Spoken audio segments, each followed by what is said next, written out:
ले चलते हैं आपको राजस्थान विधानसभा में। इस वक्त नेता प्रतिपक्ष गुलाब चंद कटारिया क्या कुछ कह रहे हैं? कोई चिंता की बात नहीं, जो डूबना है प्रदेश को तो डूबेगा। मतलब 10 वर्ष में चाहे मेरा सरकार रही हो चाहे आपकी रही हो, किसी में स्वयं शिक्षा मंत्री हूँ, अपराधी होऊंगा, कोई चिंता की बात नहीं।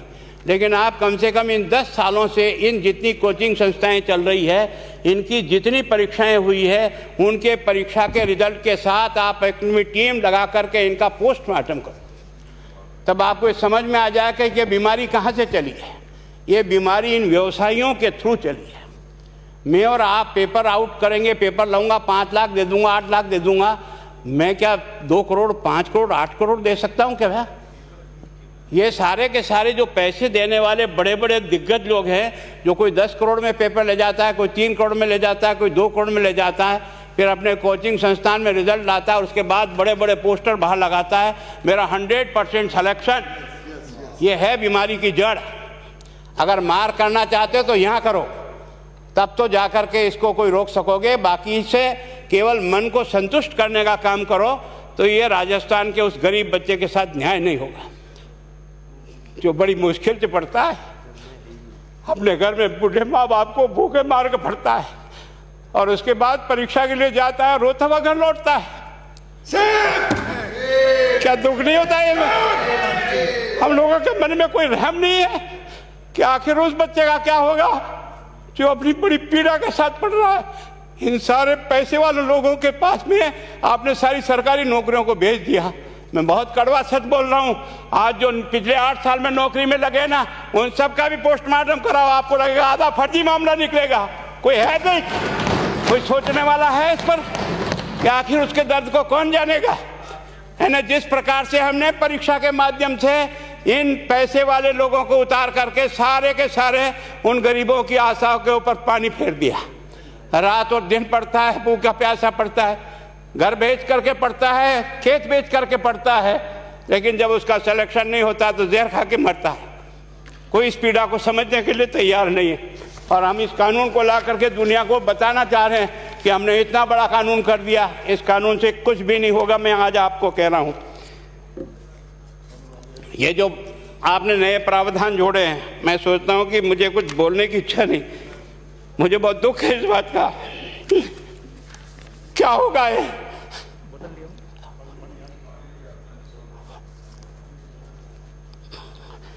किस तरह की गैंग पालनी है हमने? पानी पिला दो है ना। मैं उस दिन भी पूछा था कि मैंने कहा ये शिक्षा संकुल पे है, जिन लोगों को ड्यूटी पे लगाया, इसको लगाने वाला दोषी कौन है, जिसके कारण से पेपर जो है ना काट करके निकाल दिया।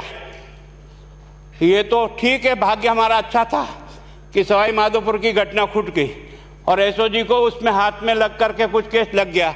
अगर वो केस नहीं लगता तो आज आपकी सारी नौकरी पर इन सब बड़े बड़े दलालों के स्कूल में पढ़ने वाले बच्चे होते और मेरा गरीब का बच्चा अपना घर लौट के जाता। क्या दुर्भाग्य है। और इस कारण से केवल इसके लिए खुश मत हो जाओ कि हमने कानून बहुत सख्त बना दिया इसलिए अपराधी रुक जाएगा। नहीं, सिस्टम को बदलना होगा, ये परीक्षा का सिस्टम चेंज करना होगा। मैं सोचता हूँ कि क्या हम इतने अक्लमंद बैठे हैं, क्या इस व्यवस्था को चेंज नहीं कर सकते? क्या एक ही पेपर सारे राजस्थान में 20 लाख बच्चों को दिया जाए? क्या इसका कोई ऑल्टरनेट नहीं हो सकता? इसका ऑल्टरनेट सोचना चाहिए कि हम परीक्षा को टुकड़े टुकड़ों में कैसे कर सकते हैं। जिले के अनुसार पेपर नहीं, एक नहीं हम 25 पेपर बना सकते हैं। कौन से सेंटर पर कौन सा पेपर जाएगा कोई तय नहीं करेगा कौन सा जाएगा, और हम जो इच्छा होगी उस सेंटर पे वो पेपर भेजेंगे। और ये जितने भी प्राइवेट कॉलेजों में आपने सेंटर बना रखे उनको बंद करो, इनको तुरंत बंद करिए एक ऑर्डर से। जितने भी सरकारी विद्यालय है और सरकारी नौकर ही एग्जामिनर बनेगा और एग्जामिनेशन करेगा, तब तो आप इसको बचा पाओगे। ताकि आप और मैं कितने भी कानून बदल कर दें, आपका वो जांच करेगा, आपका वो अधिकारी आएगा। आपने कहा भाई सेशन जज के नीचे नियुक्ति नहीं होगी, इसके अलग से कोर्ट होगा, बहुत अच्छी बात है। प्रोविजन जो आपने डाले हैं वो स्वागत योग्य, स्वागत करता हूँ, पर इन प्रोविजन को लागू तो आप और मैं ही करूँगा, कौन करेगा? जब हम ही ठीक नहीं है तो इन प्रोविजन क्या रोएंगे अंदर बैठे बैठे? जब तक हमारा दिल और दिमाग ठीक नहीं होगा ना, इस बीमारी का इलाज नहीं होगा। हमने शिक्षा के मंदिर को भ्रष्टाचार की भट्टी में जलाकर खाक कर दिया। दुर्भाग्य हमारा, जहां से कोई आशा की किरण दिखती थी उस गरीब को कि चलो मैं अपनी मेहनत से आगे बढ़ जाऊंगा, लेकिन अब वो निराशा में आ गया। उसको लगा कि अब कोई रास्ता नहीं है। और इस कारण से मैं सोचता हूं कि आप जिस भावना से लाया, मैं आपकी भावना की इज्जत करता हूं, लेकिन केवल आपकी भावना इन बेईमानों को नहीं रोक सकेगी।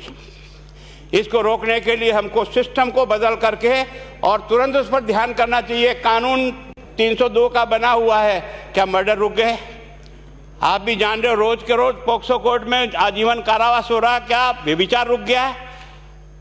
अपराधी को दंड मिल सकता है, अपराध बंद नहीं हो सकता है। अपराध बंद करने के लिए जो सिस्टम होते हैं उस सिस्टम में चलो।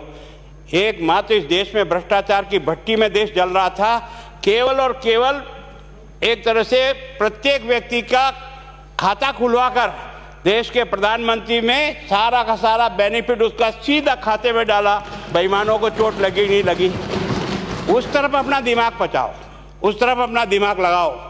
किस बीमारी का इलाज कहाँ है और कैसे हो, इस बारे में चिंता करने की कोशिश करो। मैं कई बार इधर सीकर और इधर गया तो मैं सोचता हूँ कोचिंग संस्थान की बिल्डिंग देंगे ना तो टोपी गिर जाए नीचे से। क्या चीज़ है यार, भगवान ने क्या लक्ष्मी वहीं बरसाई है। और जो बाकी संस्थाएं, उसका कारण यह है कि हमने अपनी दुकान को इतनी कमज़ोर कर दी है कि जहाँ बच्चे अच्छी तरह से शिक्षा लेकर के हम जैसे गरीब पढ़ करके यहाँ आ गए, अब वो रास्ते नहीं हैं। और इस कारण से मेरी बहुत विनम्र प्रार्थना है, इस बीमारी का इलाज चाहिए बच्चे को, कानून से नहीं होगा, कानून के अलावा होगा, और उसमें आप करें। धन्यवाद। Thank you. माननीय मंत्री महोदय।